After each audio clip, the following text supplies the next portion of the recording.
బీజేపీలకు వ్యతిరేకంగా ప్రత్యామ్నాయానికి ముఖ్యమంత్రి కేసీఆర్ పావులు కదుపుతున్నారు. మూడో కూటమి ఏర్పాటు దిశగా మమతా బెనర్జీ చర్చలు జరుపుతున్నారు.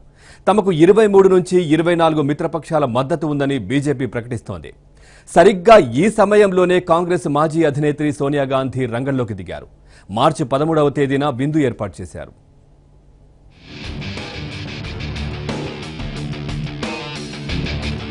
కేసీఆర్ థర్డ్ ఫ్రంట్ ప్రతిపాదనతో రాజకీయ వర్గాల్లో చర్చ జరుగుతోంది. సరిగ్గా ఇదే సమయంలో సోనియా గాంధీ ప్రతిపక్ష పార్టీలను ఈ నెల 13న విందుకు ఆహ్వానించారు.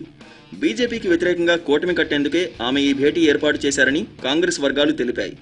నిజానికి సోనియా గాంధీ కొన్ని రోజుల కిందట అస్త్ర సన్యాసం చేశారు. పార్టీ పగ్గాలను కుమారుడు రాహుల్ గాంధీకి అప్పగించి విశ్రాంతి తీసుకుంటున్నారు. కానీ తాజా పరిణామాల నేపథ్యంలో ఆమె ఒక్కసారిగా మళ్లీ నడుం బిగించి ప్రతిపక్ష పార్టీలతో విందు భేటీ ఏర్పాటు చేయడం ప్రాధాన్యం సంతరించుకుంది.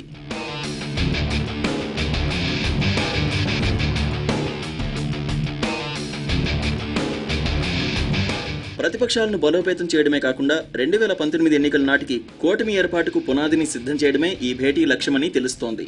అది కేవలం విందు మాత్రమే కాదు, ప్రతిపక్షాల ఐక్యత, బల ప్రదర్శన వేదిక అని కాంగ్రెస్ సీనియర్ నేత ఒకరు తెలిపారు. ఈ భేటీకి మోదీ సర్కారుపై గుర్రుగా ఉన్న ఎన్డీఏ భాగస్వామ్య పక్షం టీడీపీని కూడా ఆహ్వానించినట్లు తెలిపారు. తృణమూల్ అధినేత్రి మమతా బెనర్జీ సహా అగ్రశ్రేణి ప్రతిపక్ష నేతలంతా ఈ భేటీకి హాజరయ్యేలా చూడాలని సోనియా నిర్దేశించినట్లు వివరించారు. నిజానికి ప్రస్తుతం మోదీ జైత్రయాత్రకు అడ్డుకట్ట వేయడం కాంగ్రెస్కు సాధ్యమేనా అనే సందేహాలను అనేక పార్టీలు వ్యక్తం చేస్తున్నాయి. మోదీ ప్రభుత్వంపై కాంగ్రెస్ సరిగా పోరాడలేకపోతోందని, దానికి దిశ దశ కరువైందనే వ్యాఖ్యలను ఆ పార్టీ నేతలే వ్యక్తం చేస్తున్నారు.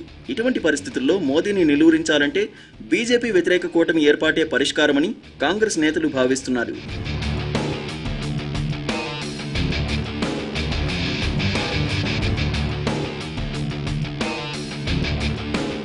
ఒకవైపు కాంగ్రెస్ బలహీనపడుతోంది, మరోవైపు ప్రాంతీయ పార్టీలు బలోపేతమవుతున్నాయి.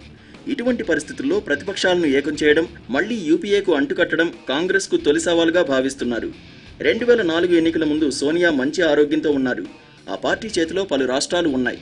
వాజ్పేయి ప్రభుత్వంపై పోరాడడానికి పలు పార్టీలను ఆమె కూడగట్టారు. కానీ అనారోగ్యంతో ఇప్పుడు ఆమె దూరం కాగా పార్టీ పగ్గాలు రాహుల్కు అప్పగించారు. ఆయన సమర్థతపై దేశవ్యాప్తంగా చాలా పార్టీల అధినేతలు సందేహాలు వ్యక్తం చేస్తున్నారు.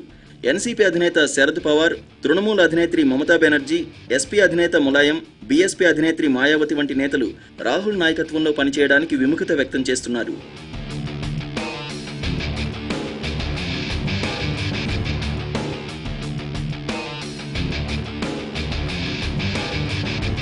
ప్రస్తుతం బలహీనంగా ఉన్న కాంగ్రెస్కు నాయకత్వం ఇచ్చేందుకు కొన్ని ప్రాంతీయ పార్టీలు సిద్ధంగా లేవని, రాబోయే రోజుల్లో ప్రధాని అభ్యర్థి ఎవరనే ప్రశ్న కూడా ఉత్పన్నం కానుందని కాంగ్రెస్ వర్గాలు అంచనా వేస్తున్నాయి.